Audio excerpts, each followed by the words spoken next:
টুংটাং আর খটখট শব্দে মুখর রাজধানীর Purbachal. Bangladesh China friendship exhibition সেন্টারে জোরে সোরে চলছে ৩০তম ঢাকা আন্তর্জাতিক বাণিজ্য মেলার শেষ মুহূর্তের প্রস্তুতি। স্টল ও প্যাভিলিয়ন নির্মাণে দিনরাতের এই ব্যস্ততা। আমরা ফ্রেন্ডের কাজ করতেছি, তাই আজকে 12 তারিখ থেকে কাজ শুরু করছি। রাউন্ডের স্টল যেটা টেন্ডারে মারে, এই স্টলের কাজ আমরা করতেছি। ইনশাল্লাহ 1 তারিখে উদ্বোধন হলে আগে গেছি কাজ, আর সামনে মিস্ত্রি বাড়াইতেছি কাজের জন্য।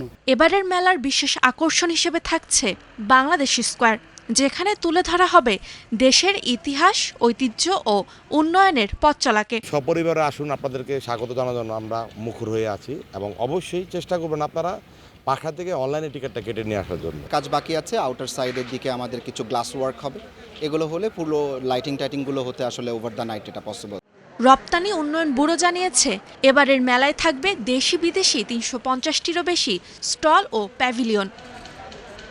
ক্রেতা দর্শনার্থীদের সুবিধায় থাকছে টিকিটিং ব্যবস্থাও। মেলায় প্রবেশ টিকিটের দাম গতবারের মতোই ৫০ টাকা রাখা হয়েছে।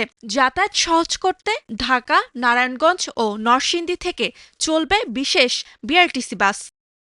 আগামী ১ জানুয়ারি সকালে প্রধান উপদেষ্টা অধ্যাপক ডক্টর মোহাম্মদ ইউনুস আনুষ্ঠানিকভাবে বাণিজ্য মেলার উদ্বোধন করবে বলে জানিয়েছে রপ্তানি উন্নয়ন bureau. Desk report, star news.